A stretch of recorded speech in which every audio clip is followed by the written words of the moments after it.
전 세계 IT 공룡들이 대한민국이라는 작은 나라의 어느 연구실 문을 부숴줘라 두드리고 있습니다. 연봉 45억, 그것도 매년 지급되는 천문학적인 금액에 원하는 환경, 원하는 인재 채용권까지 실리콘밸리에 왕좌를 내어주겠다는 파격적인 제안이 쏟아집니다. 그런데 왜 우리 과학자들은 그 화려한 유혹을 뒤로하고 굳이 대전과 포항의 연구실로 돌아오는 걸까요? 여러분은 혹시 기술 독립이라는 단어의 진짜 무게를 체감해 보신 적 있습니까? 오늘 이야기는 단순히 한 명의 천재에 관한 것이 아닙니다. 대한민국이 세계 과학사의 판도를 바꾸고 수천만 원짜리 기술을 수천 원짜리 일상의 혁명으로 탈바꿈시킨 그 거대한 시스템과 우리 모두의 자부심에 대한 이야기입니다.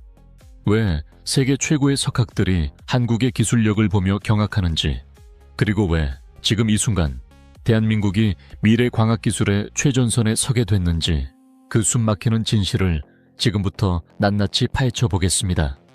단순히 기술을 개발한 것이 아닙니다. 우리는 지금 인류가 빛을 다루는 방식을 완전히 새로 쓰고 있습니다. 자, 질문 하나 드려보겠습니다. 여러분은 지금 주머니 속에 무엇을 가지고 계십니까?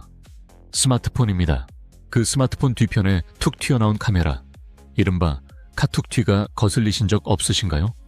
기술이 발전했다는데 왜 카메라는 갈수록 튀어나오냐고요? 그건 빛을 모으는 렌즈가 물리적인 두께를 가져야 했기 때문입니다. 그런데 이제 그 법칙이 깨졌습니다. 두께 1.2mm, 10원짜리 동전 한 장보다 얇은 렌즈가 빛을 굴절시키고 확대하고 심지어 3D 영상까지 만들어냅니다. 이게 바로 메타물질의 마법입니다.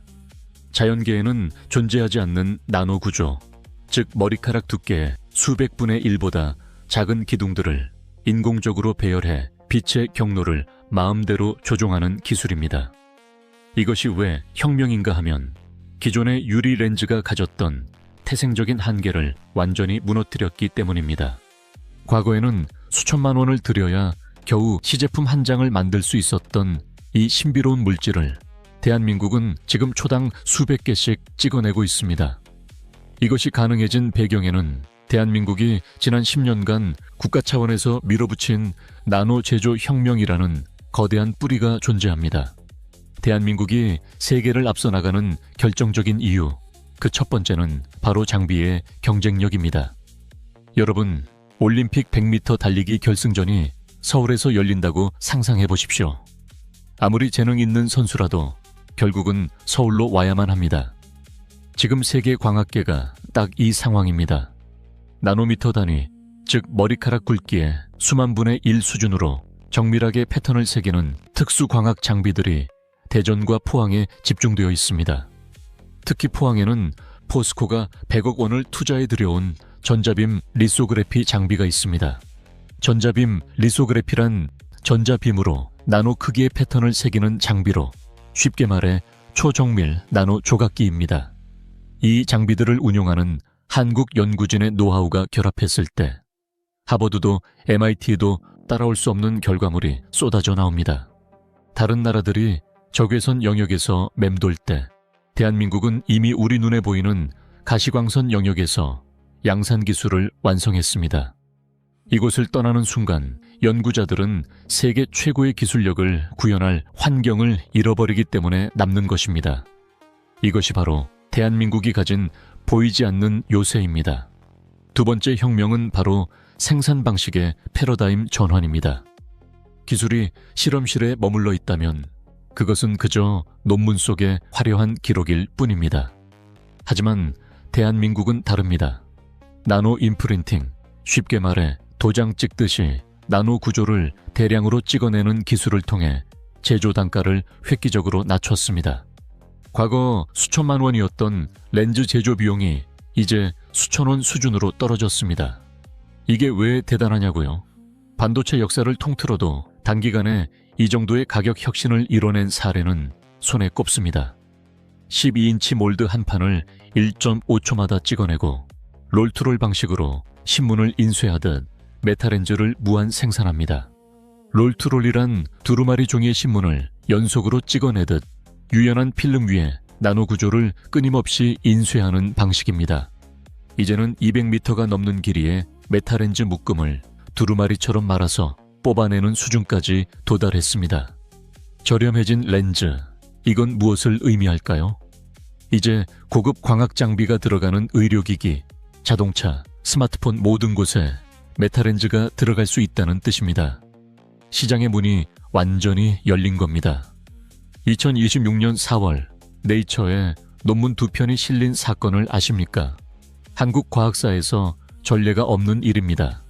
한국 연구자가 세계 최고 권위 학술지 발간호에 서로 다른 두 연구의 교신 저자로 동시에 이름을 올린 것은 이번이 처음입니다. 한 편은 성균관대와 포스텍이 함께 이룬 대량 생산 기술에 관한 것이고, 다른 한 편은 삼성전자와 포스텍이 함께 그 렌즈로 무엇을 할 수 있는가에 대한 답입니다. 삼성전자와의 협업 결과물을 보면 두께 1.2mm의 메탈 렌즈를 OLED 디스플레이 패널층에 삽입했습니다. 그 결과가 무엇인지 아십니까? 안경 없이 보는 3D 영상입니다. 지금도 3D 기술은 여기저기 있지만 시야각이 15도 내외로 좁아 터졌죠. 그런데 이 기술은 시야각 100도를 자랑합니다. 어디서 봐도 입체감이 살아있어서 여러 명이 함께 3D 영상을 즐길 수 있습니다. 여러분이 IMAX 영화관을 스마트폰 화면으로 옮겨놓은 것과 같은 경험을 할 수 있다는 뜻입니다. 그리고 대량 생산 기술에서는 광학 효율 90% 달성에도 성공했습니다. 기존의 10% 수준과는 비교조차 할 수 없는 기술적 도약입니다. 빛의 손실을 최소화해 밝고 선명한 화질을 구현하는 것, 이것이 한국이 지금 증명해내고 있는 실력입니다. 그럼 이제 여러분은 이렇게 생각하실 겁니다. 그래, 기술 좋은 건 알겠는데 우리 삶에 무슨 상관이야?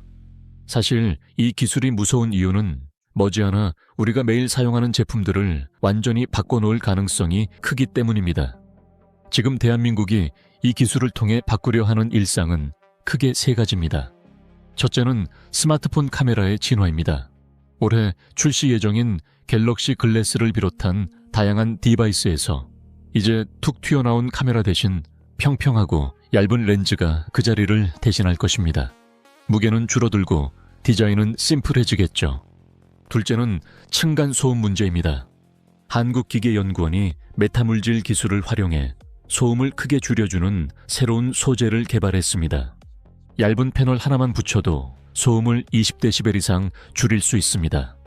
집 구조를 새로 뜯어 고치거나 벽을 두껍게 만들 필요도 없습니다. 간단히 붙이는 것만으로도 효과를 낼 수 있는 겁니다. 셋째, 의료 혁명입니다. 주사 바늘 없이 피부에 부착하는 것만으로 체내 영상을 찍거나 약물을 전달하는 메타 니들 패치. 이게 바로 우리 일상이 마주할 미래의 모습입니다. 우리가 낸 세금이, 우리가 매일 사용하는 제품이 이 거대한 흐름을 만들어냈습니다. 여러분이 바로 이 기술 혁명의 주주인 셈입니다. 물론 장밋빛 전망만 있는 것은 아닙니다. 혁명에는 반드시 그림자가 따르기 마련이죠. 기술이 무르익을수록 외부의 시선은 더 매서워집니다. 지금 우리 앞에는 세 가지 거대한 위협이 도사리고 있습니다. 첫째, 내구성입니다. 실험실에서 90% 효율을 냈다고 해서 뜨거운 여름 햇볕 아래나 비 오는 날에도 그 성능이 그대로 유지될지는 아직 검증이 필요합니다. 시간이 지나면서 나노 구조가 변형되지는 않을지, 1년 뒤에도 3년 뒤에도 똑같은 선명함을 유지할 수 있을지가 관건입니다. 둘째, 양산 수율입니다. 초당 300개를 찍어낼 때 단 하나의 미세한 불량도 허용되지 않는 수준의 공정 관리가 가능할까요? 월 1억 개를 뽑아낼 때 균일한 품질을 유지하는 것, 이것은 실험실과는 차원이 다른 공학적 난제입니다. 셋째, 가장 치명적인 중국의 모방입니다. 거대 자본을 앞선 중국은 언제나 그랬듯 기술을 베끼고 시장을 잠식하려 할 것입니다. 10년 앞서 나가는 기술도 대응이 늦으면 순식간에 추격당할 수 있습니다. 우리가 반도체와 디스플레이에서 겪었던 그 가슴 아픈 역사를 되풀이하지 않으려면 지금부터의 대응이 무엇보다 중요합니다. 여기서 우리가 주목해야 할 일정이 있습니다. 2026년 7월 삼성전자가 갤럭시 글래스를 세상에 공개하는 날입니다. 이 제품은 단순한 IT 기기가 아닙니다. 대한민국의 나노 기술이 대중의 일상으로 뛰어드는 첫 번째 관문입니다. 그리고 같은 달 스웨덴 우메오 대학교에서 노벨 심포지엄이 열립니다. 올해의 주제가 바로 메타 물질입니다. 노벨재단이 직접 주관하는 이 자리는 향후 노벨 과학상의 방향을 가늠할 수 있는 지표로 꼽힙니다.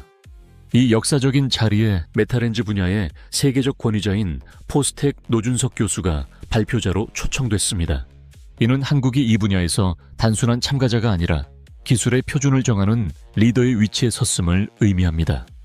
여러분, 이제 한국은 더 이상 뒤를 따라가는 나라가 아닙니다. 이 기술의 미래를 직접 써 내려가는 위치에 올라섰습니다. 우리는 지금 세계 과학기술사의 가장 뜨거운 현장 한복판에 있습니다. 자, 이제 이야기를 정리해 볼 시간입니다.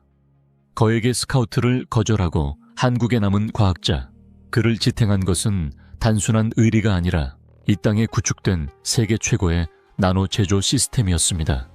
획기적인 가격 절감, 네이처 논문 동시 수록, 삼성 성균관대와의 완벽한 실증. 이 모든 것이 한 명의 천재가 아니라 국가와 기업과 대학이 힘을 합친 대한민국 시스템의 승리입니다. 메타렌즈는 이제 단순한 미래 기술이 아닙니다. 이미 우리 문 앞에 도착한 현재입니다. 하지만 기술을 개발하는 것보다 지키는 것이 더 어렵다는 사실을 우리는 잘 알고 있습니다. 중국의 추격, 내구성과 수율의 과제, 이 거대한 파도를 어떻게 넘느냐에 따라 다음 10년, 아니 그 이후에 대한민국 경제가 결정될 것입니다. 반도체가 지난 30년에 대한민국을 먹여 살렸다면 메타물질은 다음 30년을 책임질 새로운 카드입니다. 그 카드를 우리가 손에 쥐고 있습니다. 지금 이 순간에도 포항과 대전의 연구실에서는 수십억 개의 나노 기둥이 빛을 조종하며 세상을 바꾸고 있습니다. 이 기술이 어디로 가는지, 어떤 기업이 이 변화를 선도하는지, 국가가 어떤 지원을 하고 있는지 계속 관심을 가져주십시오. 여러분의 관심이 결국 기술을 지키고 산업을 키우는 힘이 됩니다. 내용이 흥미로우셨다면 구독과 좋아요, 알림 설정까지 부탁드립니다. 끝까지 시청해 주셔서 감사합니다.